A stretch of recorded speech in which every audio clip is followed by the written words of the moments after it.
नमस्कार दोस्तों, यदि आप यूपीएससी या स्टेट पीसीएस की तैयारी कर रहे हैं तो इस चैनल को तुरंत सब्सक्राइब कर लें। आज की वीडियो में हम डिस्कशन करेंगे हरित हाइड्रोजन के बारे में। यदि आज की वीडियो के आधार पर हम एक प्रश्न तैयार करें तो ये हो सकता है कि हरित हाइड्रोजन पहल क्या है? क्या अन्य ईंधनों पर इसे प्रमुखता दी जा सकती है? अपने उत्तर के पक्ष में तर्क लिखिए। इस प्रकार के प्रश्न जो है यूपीएससी या स्टेट पीसीएस में पूछ लिए जा सकते हैं। ये साइंस एंड टेक्नोलॉजी से रिलेटेड क्वेश्चन हो सकता है। जैसे स्टेट पीसीएस में देखें तो इस प्रकार के क्वेश्चन जो है 125 शब्दों में लिखने के लिए आ सकता है। तो बहुत हल्का फुल्का टॉपिक है। इसको हम 125 शब्दों में किस प्रकार से लिख सकते हैं, यही हम सीखने का प्रयास करेंगे। सबसे पहले तो हम एक परिचय के रूप में बता सकते हैं कि आखिर ये हरित हाइड्रोजन वाला जो मामला है ये चर्चा में क्यों बना हुआ है। दरअसल ब्रिक्स देशों का एक सम्मेलन हो रहा है। उसमें इस बात की चर्चा होगी कि हरित हाइड्रोजन को कैसे हम विकसित कर सकते हैं, उसकी तकनीकों की क्या प्रासंगिकता है, इसके बारे में डिस्कशन होगा। भारत में जो एनटीपीसी है और ब्रिक्स देश जो हैं जिसमें ब्राज़ील, रशिया, इंडिया, चाइना और साउथ अफ्रीका आते हैं, इन सभी देशों के जो मेज़बान होंगे, जो नीति निर्माता होंगे, वो इस बैठक में बैठेंगे और विचार करेंगे कि हाइड्रोजन जो गैस है, इसका हम उपयोग किस प्रकार से ईंधन के एक विकल्प के रूप में कर सकते हैं। इसके अलावा अगर हम देखें कि हाइड्रोजन कितने प्रकार के होते हैं, तो ये मुख्य रूप से हम देखें तो 3 प्रकार के हाइड्रोजन हो सकते हैं। जिसमें से एक हाइड्रोजन है जो जीवाश्म से सीधे-सीधे उत्पन्न होता है। जीवाश्म मतलब होता है जो फॉसिल्स होते हैं। फॉसिल्स मतलब कि जो हज़ारों लाखों साल पहले से ही पृथ्वी के अंदर वनस्पतियाँ, जीव-जंतु दब गए हैं, तो उनके विघटन से जो रसायन कह लें जो ईंधन निकलते हैं, उसे बोलते हैं जीवाश्म ईंधन।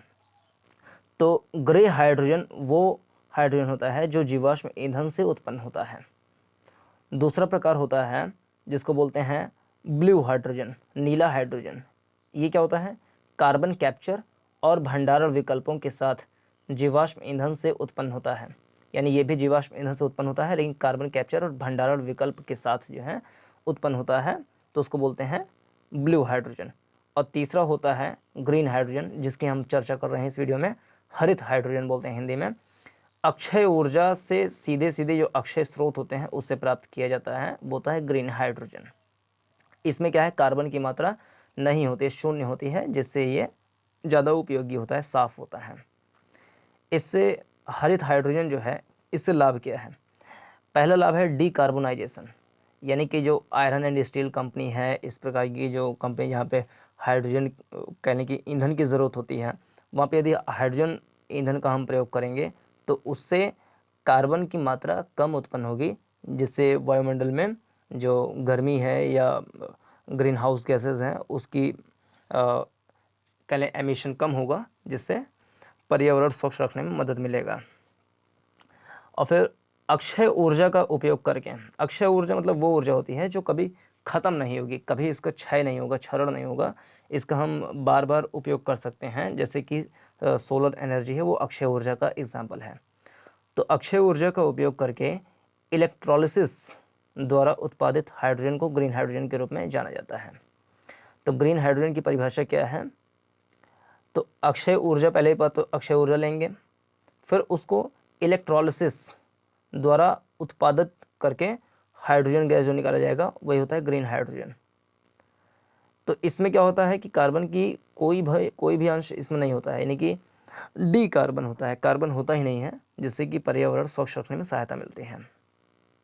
लेकिन इसमें कुछ चुनौतियाँ भी हैं, जैसे टेक्नोलॉजी का भी अभाव है, दक्षता की कमी है, वित्तीय व्यवहार्यता, यानी कि ये हो सकता है कि महंगा भी हो, और इसकी स्केलिंग अभी नहीं की गई है। तो ये 4 मुख्य रूप से इसकी चुनौतियाँ हैं। इसके अनुप्रयोग क्या हो सकते हैं? अनुप्रयोग में हम 2 पॉइंट देख सकते हैं। जैसे अमोनिया होता है और मेथनॉल। अमोनिया और मेथनॉल ये भी हरित रसायन है ये। इनका उपयोग सीधे मौजूदा ज़रूरतों जैसे उर्वरक, गतिशीलता, बिजली, रसायन और शिपिंग में हम करते हैं।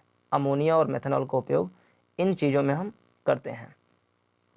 ऐसे ही हम ग्रीन हाइड्रोजन का भी प्रयोग कर सकते हैं।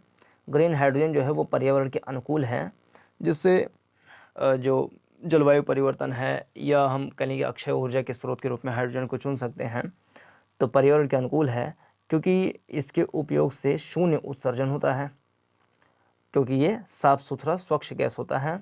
यह एक स्वच्छ जलने वाला अणु है जो लोहा और इस्पात, रसायन और परिवहन जैसे क्षेत्रों को डीकार्बोनाइज कर सकता है। तो ये इसके लाभ हैं जिसके कारण से इसका प्रयोग किया जा सकता है।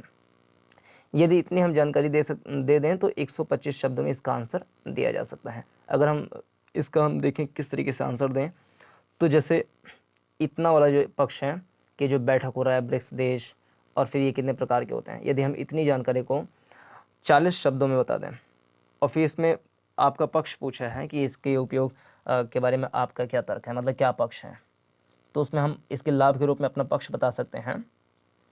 तो लाभ के रूप में इतने इस पॉइंट को, और नीचे अनुप्रयोग के रूप में इसके लाभ कह लें, अनुप्रयोग के रूप में इस पॉइंट को।